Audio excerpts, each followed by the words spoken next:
Hi, this is Swan with Swan Amity Studios, and we are back with 3 more stitches from the B-77 Bernette. We're starting with stitch 107 today, and it is starting on the left-hand side of our presser foot. And let's see what that one looks like. I've actually been really excited about trying this one.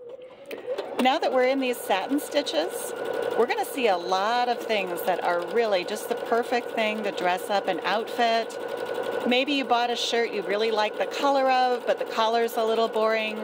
This is a great way to play with adding something fun to any one of those outfits. But it's also true if you are building a little cosplay outfit, or what if you are interested in dressing up something for a LARP, or any kind of medieval event you might be getting ready for. It is sometimes easier to stitch something out with a little thread than it is to buy the right brocade, and it allows you to kind of match everything in your outfit without having to go on the big hunt to find it. Now this one I'm going to stop just before we finish stitching out, because otherwise we'll run off of our sample piece. Look how lovely that is. Really great. Okay. I am loving that one. I think this would be fabulous on a variety of things I can think of. In fact, I'm already imagining that on the collar of a shirt or the cuff of the same shirt. Let's go ahead and mark that one so we know where to find it again. That is number 107 in the B-77. And we're going to notice that that starts from the left-hand side. And this is the default of our stitch. Now, a lot of different machines are going to allow you to make huge adjustments on your machine. So keeping track of that default, whether or not this machine allows me to do that, I always keep track of that information, just in case. So let's move over to 108. Once again, we're starting from the left-hand side, and let's drop our presser foot down there and bring our needle down into our guideline mark. So here we go. This one is a rounded element, so the pointed elements we got from 107 are now going to be similar but rounded off at the top. So we're building like a little half moon arc with this stitch. Again, I really love how this one is building out. I'm imagining this is perfect for dressing something up a little bit. But for my quilty friends, I'm also really thinking this could be fun on some of the Quilt As You Go projects where you're looking to add a little pizzazz to the edge of one of your floral edges. Maybe you want to make a petal a little bit more exciting, but I think this would be really fun in a quilt too. So let's go ahead and cut that off and take a peek at what we got. Yes, I really like those little half moon shapes. Aren't those beautiful?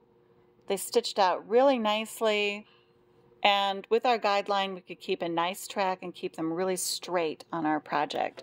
So let's go ahead and mark that one. I'm a big fan of using those kinds of basic guidelines, those little marks, to help us stay nice and straight when we're working with decorative stitches, because they can pull a little bit to the side, and the next thing you know, you're not really landing in a straight line. Here's another one that builds from the middle, like stitch 104 that we had in the previous video. So we're going to line up our guideline mark in the center and bring our needle down right into that mark. And let's go ahead and build out 109. Now 109 is a standard satin stitch I see on a lot of different machines. I'm noticing that the Bernette has some that I don't see on the average machine. 106, for instance, is something I don't see all the time. And 103 is one I don't see all the time. But this is one you'll find on a lot of different machines. So if you're used to seeing this kind of beaded chain or elongated oval, Here it is on the Bernette, stitching out really beautifully. I'm seeing no trouble. And for this video, I've had the machine on its speediest setting all the way through, which I think is going super well. Let's go ahead and cut that. Those built very evenly all the way through. They look great.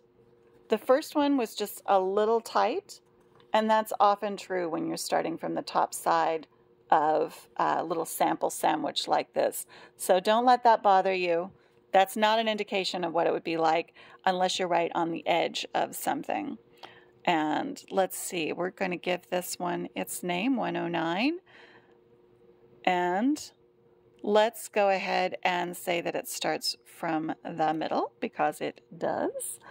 I think this has been a great test sandwich. I'm super happy to put that in my binder. Wonderful.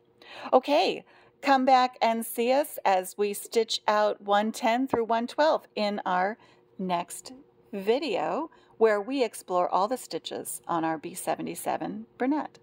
Don't forget, when you're stitching at home or you're stitching in a class, always stitch happy.